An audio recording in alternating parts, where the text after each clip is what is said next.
Like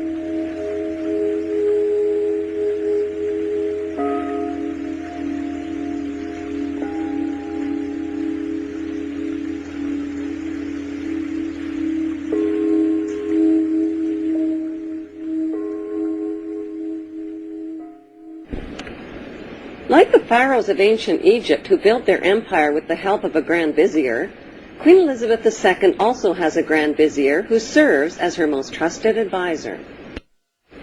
His name is Lord Evelyn Rothschild, and he is the second wealthiest and most powerful person on earth. He is also Lord of the world's financial capital, the city-state of London. Lord Rothschild and his ring of power hide their identities behind 13 city council members who stand in as their representatives. On November 30th, 2000, Lord Rothschild, now in his 70s, got married in London to a wealthy Zionist businesswoman named Lynn Forrester.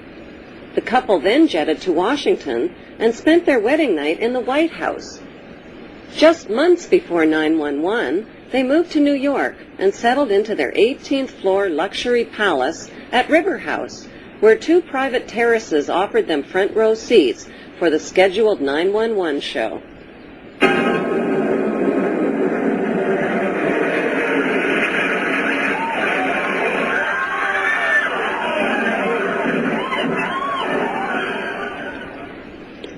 Just how rich and powerful is Lord Evelyn Rothschild? Historically, the Rothschild family wealth was hidden in underground vaults. The Rothschild secret financial records were never audited and never accounted for.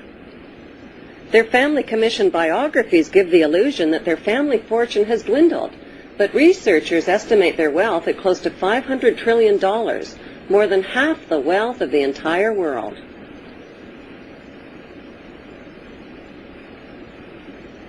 Besides their many castles, palace mansions, wineries, racehorses, and exotic resorts, the Rothschilds bought Reuters in the 1800s. Reuters then bought the Associated Press, which selects and delivers the same news stories to the entire world, day after day. They have controlling interest in 3 major television networks and easily avoid media attention since they own it. Until recently, they owned and operated England's Royal Mint and continue to be the gold agent for the Bank of England, which they also direct. They control the LBMA, London Bullion Market Association, where 30 to 42 million ounces of gold worth over $11 billion are traded daily. The Rothschilds earn millions weekly just on transaction fees alone. They also fix the world price of gold on a daily basis and profit from its ups and downs. Over the centuries, the Rothschilds have amassed trillions of dollars worth of gold bullion in their subterranean vaults and have cornered the world's gold supply. They own controlling interest in the world's largest oil company, Royal Dutch Shell. They operate phony charities and offshore banking services where the wealth of the black nobility and the Vatican is hidden in secret accounts at Rothschild Swiss banks, trusts, and holding companies. Although Evelyn Rothschild looks like a harmless gray-haired old man, make no mistake about it, Rothschild and his ancestors have handpicked presidents, crashed stock markets, bankrupted nations, orchestrated wars, and sponsored the mass murder and impoverishment of millions. The wealth hoarded by this one family alone could feed, clothe, and shelter every human being on earth.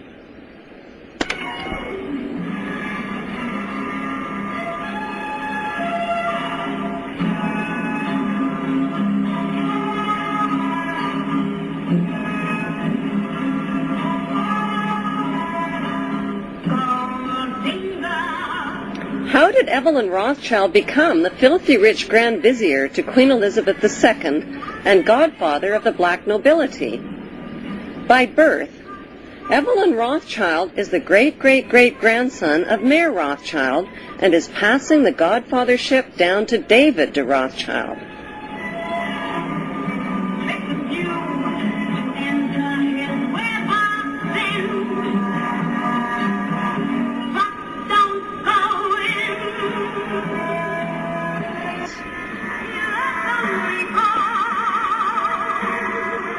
Their story begins in 18th century Frankfurt, Germany, on a cobblestone street called Frankfurt on the Main. Mayor Amschel Bauer was a goldsmith and a loan shark. He hung a red hexagram shield over his doorway and changed his name from Bauer to Rothschild, which means red shield in German. The red hexagram shield was the symbol for the world revolutionary movement. Family biographers describe Mayor Rothschild as a poor man who lived with his family above his goldsmith shop and sold rare coins to royal customers. Contrary to appearances, Mayor stashed a big supply of gold, precious coins, and jewels in special hiding places inside his house.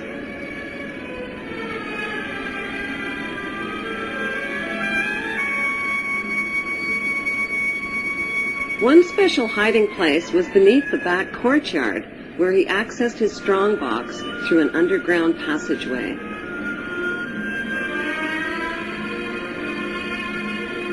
Mayor taught his 5 sons the tricks of the trade. To them, he wasn't just their father, he was their lord and master. To them, he was Lord Mayor. In 1773, Mayor Rothschild invited 12 wealthy, revolutionary-minded men to his goldsmith shop. Together, they formulated a plan to seize control of the world's wealth. They made a pact to secretly pool their money and influence to bankrupt the nations of the world and create a new world order. Using his connections, Mayer teamed up with Prince William, who was the ruler of Germany's Hesse-Kassel district. William had a reputation as a cold-blooded loan shark who trained and rented out his Hessian soldiers as mercenary troops.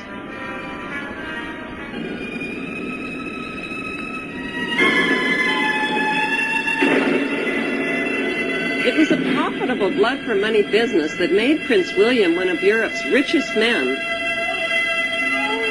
Working as Prince William's agent, Mayor Rothschild collected fees for each dead Hessian soldier killed on the battlefield. He hired his sons to help him collect the blood money from renter nations. Since wars were good for the rent-a-troop business, Prince William used his royal connections in Denmark and England to provoke these wars. King George III of England rented Hessian soldiers from Mayor Rothschild and Prince William to fight the American colonists. American colonists had already shot down millions of North American Indians whose spears and arrows were helpless against the deadly gunfire. The worst Holocaust in human history occurred not in Nazi Germany, but on American soil.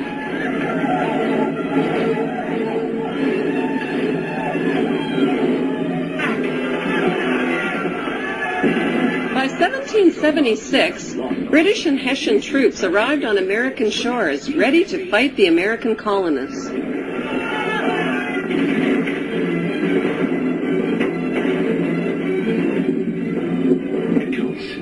They're preparing for an attack.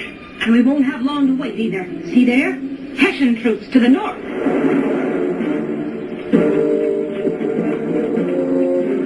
Hessian mercenaries. I can't believe the king is paying Germans to come here and kill British colonists.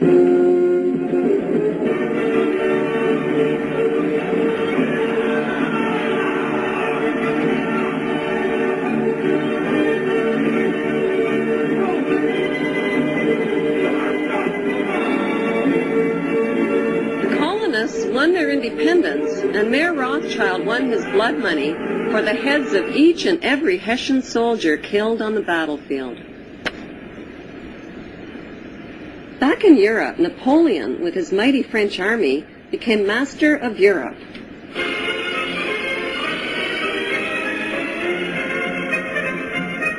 When Napoleon and his troops stormed into Frankfurt, Germany, William feared for his life and vast fortune. He left $3 million in the hands of Mayor Rothschild to pay the Hessian soldiers.